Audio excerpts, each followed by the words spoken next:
नमो जिनानम। जय बोलिए वर्तमान शासन नायक तीर्थंकर महावीर भगवान की जय। संत श्रोमणी आचार्य गुरुवर श्री विद्यासागर जी मुनिराज की जय। धर्म स्नेही बंधुओं, आज विश्व में मानव के पास सुख के सर्व साधन उपलब्ध हैं। रहने के लिए बड़े बड़े बंगले, हवेलियां, पहनने के लिए सुंदर सुंदर वस्त्र, खाने के लिए नाना तरह के स्वादिष्ट भोजन व्यंजन, सैर सपाट मौज मस्ती के लिए एक से एक गाड़ियां, आकाश तक उड़ने के एरोप्लेन, विश्व भर को घर बैठे जानने के लिए टेलीविजन, हजारों हजार किलोमीटर दूरी पर बैठे व्यक्तियों से वार्तालाप, मोबाइल टेलीफोन तथा उनसे साक्षात बातचीत का आनंद एवं संपर्क के लिए टेलीपैथी भी हमें वैज्ञानिकों की खोजी मस्तिष्क ने दी है। आपके सामने अब एक प्रश्न है कि इन तमाम भौतिकताओं के अभाव में पल रहे हमारी पूर्वजों तथा या इन भौतिकताओं के बीच बैठे आपका जीवन शांत है? सोचना आपको ही होगा। यदि उनका जीवन शांत था तो क्या वजह थी कि अभावों में भी वे शांति का अनुभव करते थे? और क्या वजह है कि आप सद्भाव में भी उस परम तत्व से रीते हैं? विज्ञान की प्रकृति बुरी नहीं, बशर्ते वह धर्म के साथ मिलाकर चलते हो। बुराई तो तब होती है जब वह धर्म की लगाम गलत हाथों में पकड़कर बेलगाम हो जाती है। वैज्ञानिक नए नए आविष्कार तो कर सकते हैं, किंतु नियंत्रण वही कर सकता है।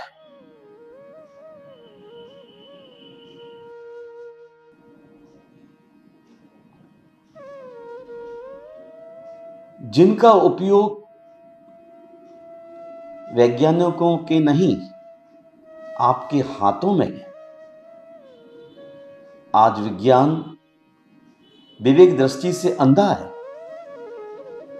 और आपका अध्यात्म आचरण से लंगड़ा है। यदि आज भी अंधे विज्ञान को लंगड़े अध्यात्म पर बिठाकर चलें तो मैं समझता हूं आपका कल्याण तो हो ही सकता है। और यदि इस प्रकार की सोच हर इंसान की हो जाए तो विश्व कल्याण सुनिश्चित ही है। पर सोचे कौन और क्यों? आपका अध्यात्म केवल लंगड़ा है। वह चल तो सकता है, चलना भी चाहता है, परंतु आपका मन तैयार नहीं होता, क्योंकि मन को वा ज्वर प्राणभृताम ही भन्ते। प्राणियों के लिए कौन सा ज्वर सदा पीड़ित करता है? भगवान कहते हैं चिंता। सचमुच ही चिंता समम नासी शरीर शोषणम। चिंता इंसान का शोषण करती। बुढ़ापे का उम्र से कोई खास रिश्ता नहीं है। आज समय में अल्प उम्री को भी चिंता बुढ़ा बना देती है। इसका स्वभाव ही ऐसा है। चिंता जरा मनुष्याणाम, चिंता निश्चय ही मनुष्य को वृद्ध बना देती है। चिंता बध्यौ सयल जग, चिंता के नहीं न बन। जे नर चिंता बस करे, ते मानस आश्चर्य और खेद है, इस 2.5 अक्षरी शब्द ने सारे विश्व को बांध रखा है, लेकिन स्वयं स्वतंत्र है, किसी से ही बंधा हुआ नहीं है। यदि किसी ने इसे बांधा है तो वह मनुष्य नहीं, वह मनुष्य तो सिद्ध है। सिद्ध जैसा है किसी नीतिकार। चिंता, तू संसार में क्यों आई? जहां तेरा समागम होता है वहां मनुष्य तेरे बाणों से घायल हो जाता है, विभत्सा किम कर्तव्य विमूढ़ हो जाता है। ब्रह्मांड को हिला देने वाले प्रचंड पौरुष को भूलकर तेरा दास बन दुष्प्रवृत्तियों का शिकार हो जाता है। शक्तिशाली, श्रीमान, धीमान, बलवान, चमत्कारिकर्ता, शास्त्रज्ञ, सभी की गति में तू पर्वत की तरह अवरोधक है। ये सब तेरे सामने बेबस है। हे चिंता, तेरा चरित्र किसी को भी प्रिय नहीं है। तेरी वंचनापूर्ण व्यवहार किसी के लिए भी तो सुखद नहीं है। तू जिसके पास पहुंचती है, जिस आसन पर तू आसीन होती है, उस आसन सहित आसन के आधार को भी जला डालती है और अपनी आग में निरंतर धधकती रहती है। और मजे की बात तो यह है कि जो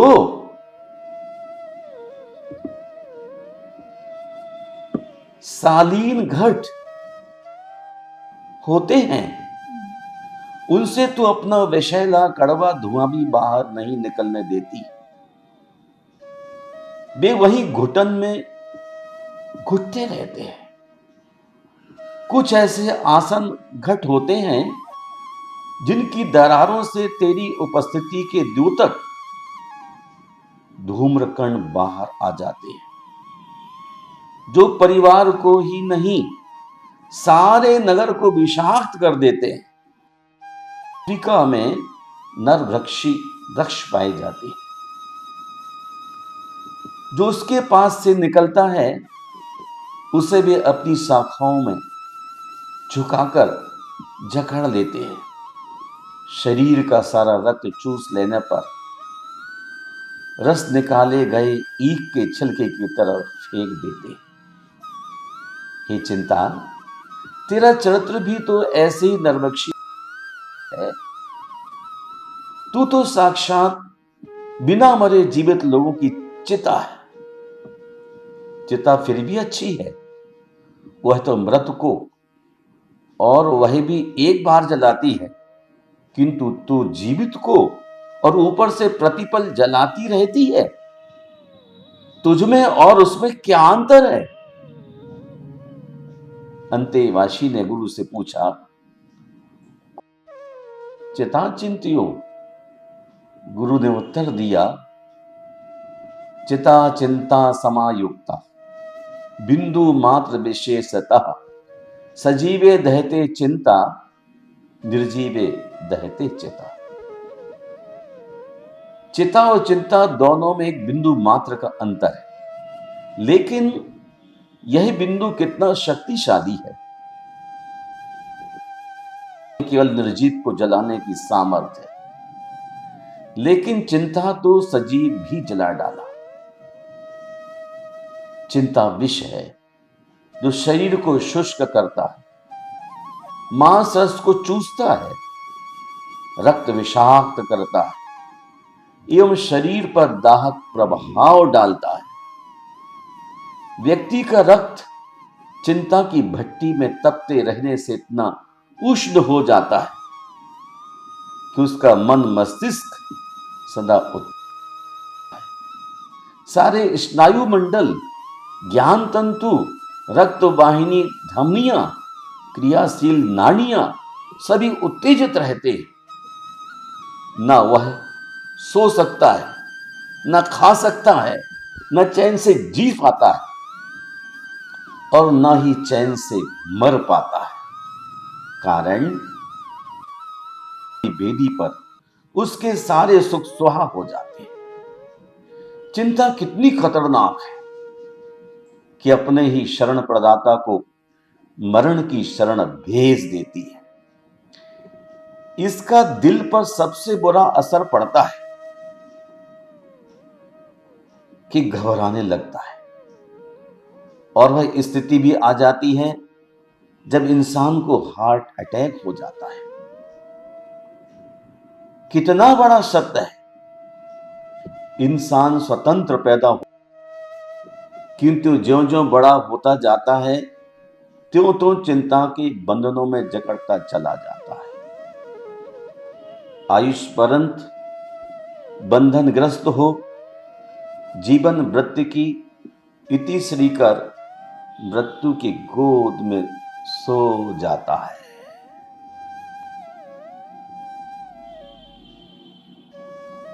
जो सोच वह अपनी ताकत खोता है। जो सोच फिक्र में लगता है वह अपनी ताकत खोता है। चेष्टाएं थक कर रह जाती, जो होना है सो होता है।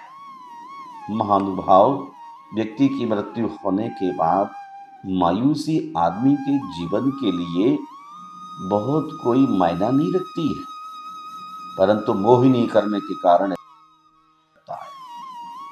मायूस रहने से कोई गम दूर नहीं होता। मायूस रहने से कोई गम दूर नहीं होता। जितना हंसेंगे दर्द उतना ही कम होगा। जो सोच फिक्र में लगता है वह अपनी ताकत खोता है। चिंताओं में डूबने वाले व्यक्ति की शरीर की ताकतें कमजोर हो जाती है। चेष्टाएं थक कर रह जाती हैं। इतराग भगवान ने अपने ज्ञान में देखा है वही होता है। इसलिए मैं आप धर्म स्नेह बंधुओं से कहना चाहता हूं कि भव्य आत्मन अव्यर्थ की चिंताओं में उलझ करके अपने जीवन को गंदला होने से बचाइए।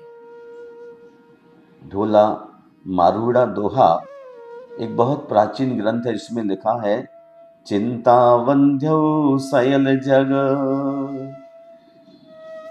चिंता के नहीं न जे नर चिंता बस करई, ते मानस नहीं सेध। सारा संसार जगत चिंता से बंधा हुआ है, परंतु चिंता को किसी ने भी नहीं बांधा। जो भव्य पुरुष चिंता को क्षण मात्र के लिए भी बस में कर लेते, ये मनुष्य नहीं सिद्ध परमात्मा है। सुश्रुत संहिता की बात कह के निकल गई, मनसाम तो शब्दादि रिष्टो वर्गा सुखा बहा। मन से उत्पन्न रोगों की चिकित्सा सुखदायक शब्द आदि वर्ग से करना चाहिए।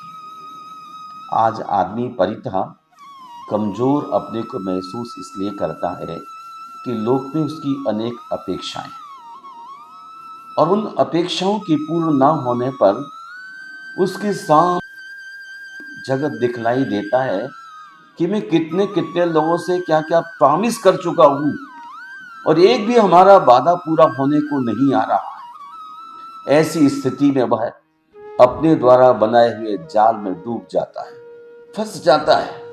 परेशानियां आगे से आगे तक चलती रहती है, और जब आदमी परेशानियों से घिरा रहता है तो निश्चित ही समय से पहले वह बूढ़े होने की लाइन में खड़ा। चिंता जरा मनुष्याणाम, चिंता करने वाला आदमी अति शीघ्र बूढ़ा हो जाता है। चिंता समम नास्ति शरीर शोषणम, चिंता के समान शरीर का शोषण करने वाला इस धरती पर आज कोई भी नहीं है। अयोध्या प्रसाद गोयली हुए हैं साहित्य के जगत में। उन्होंने एक बात कही, फिक्र बुरी फाके। आदमी फिक्र में डूबा रहता है, लेकिन उसे कहा फांके मारना चाहिए।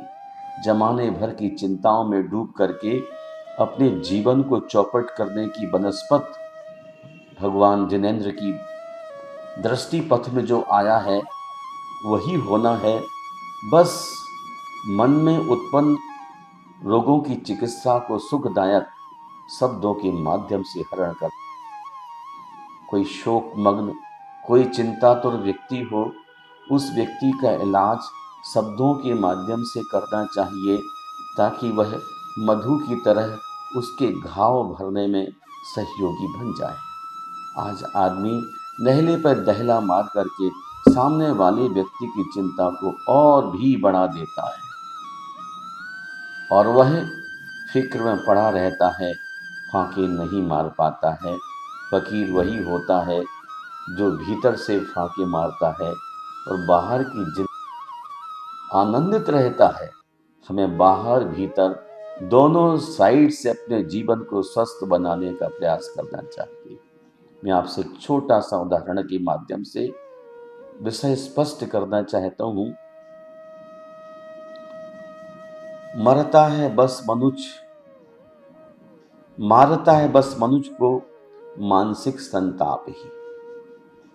ऐसा मैथिली शरण गुप्त ने कहा है, मारता है बस मनुष्य को मानसिक संताप ही,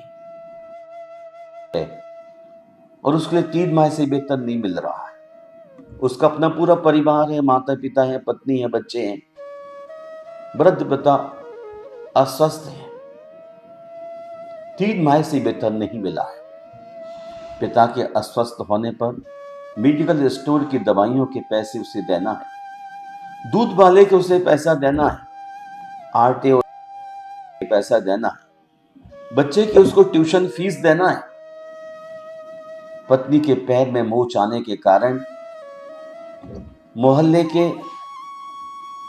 एक छोटे से वैद्य की भी उसे शिकायत रह जाती है, पैसे नहीं दिए। लेकिन क्या टीचर इन तमाम चिंताओं को करने से क्या समय से पैसे पा सकता है? जो जो देखी बीत राग ने सो सो हो सी बी रागे। जो भगवान के ज्ञान में आया है उसको हमें देख करके विश्वास करना चाहिए और सच्चा पुरुषार्थ करते रहना चाहिए। अगर फिक्र में डूबे रहेंगे तो आपके फौलादी शरीर में भी कमजोरी आ जाएगी। कितनी भी आप ताकत रखते हो, लेकिन आपका शरीर धीरे धीरे धीरे धीरे क्रश होने लग जाता है। उस क्रस्ता से बचाने के लिए शरीर को जुदा करने की जरूरत है। मैं आपसे सदैव विनम्र शब्दों में कहना चाहता हूं, चिंता समाम नासे शरीर शोषणम। चिंता के समान कोई शरीर का शोषण करने वाला आज नहीं है। आज भी आप बचिए और चाहे कल भी आप बचिए, आपको चिंता से बचना ही होगा।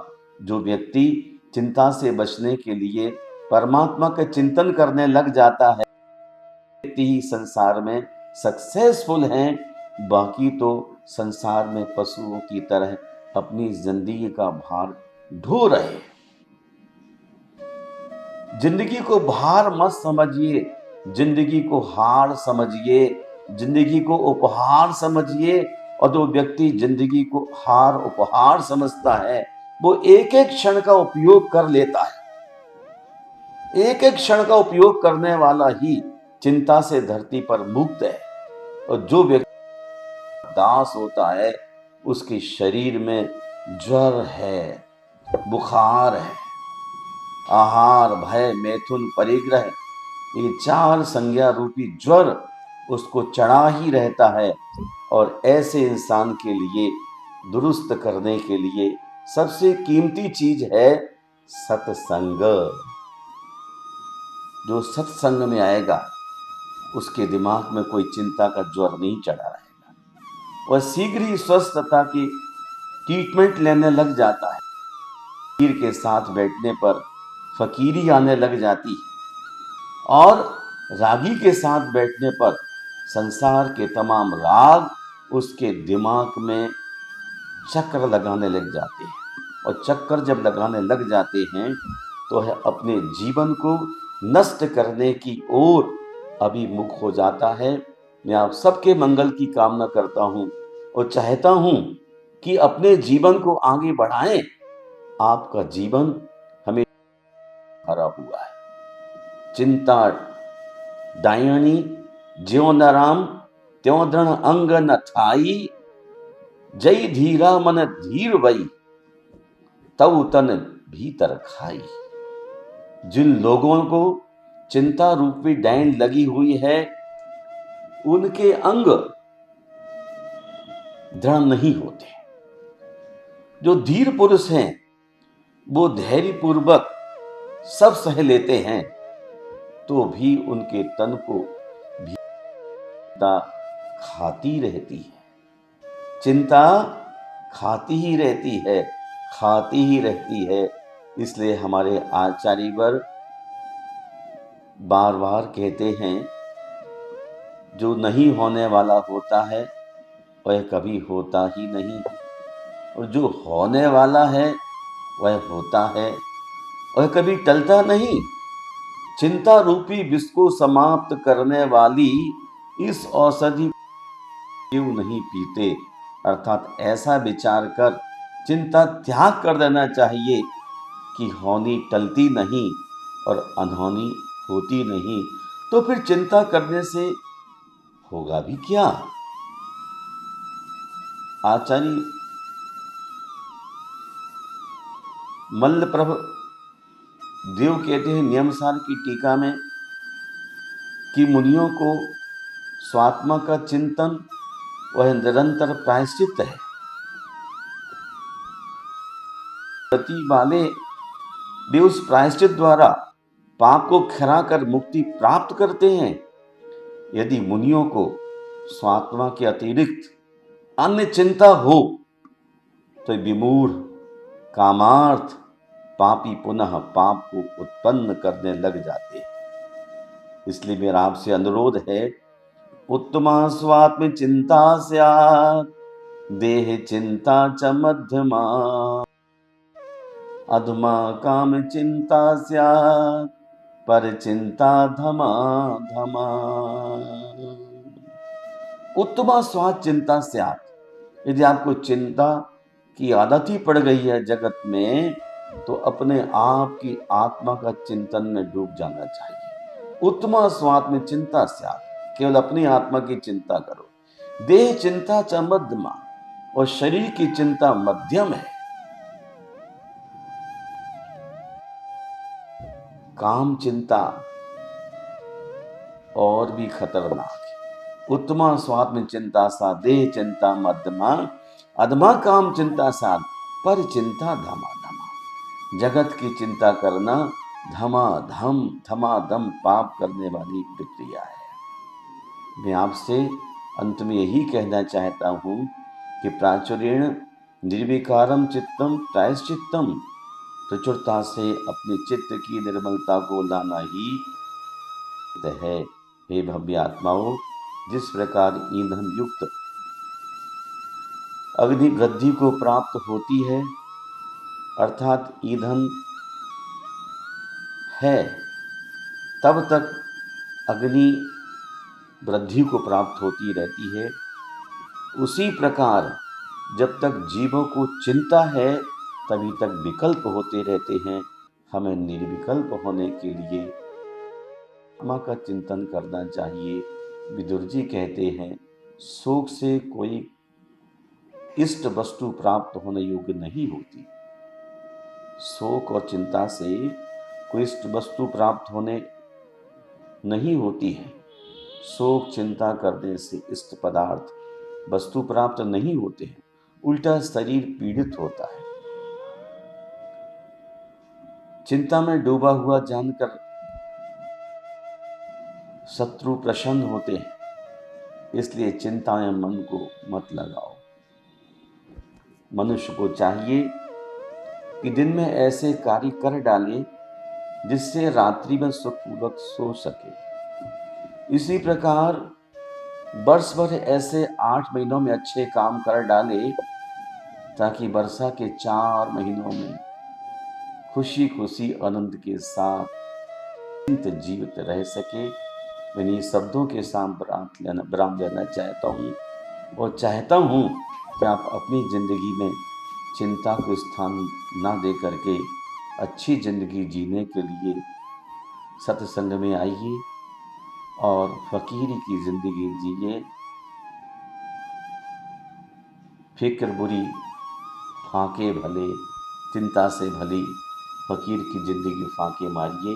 यही मेरे जीवन का लक्ष्य होना चाहिए। जिनका लक्ष्य यह बन गया है, धरती पर महान है। इन्हीं शब्दों के साथ आप सबके बहुत बहुत मंगल की कामना। साथ ही चिंता मुक्त होने के लिए परमात्मा और गुरु की आराधना करिए। मेरा पूरा पूरा आप सबके लिए आशीर्वाद है।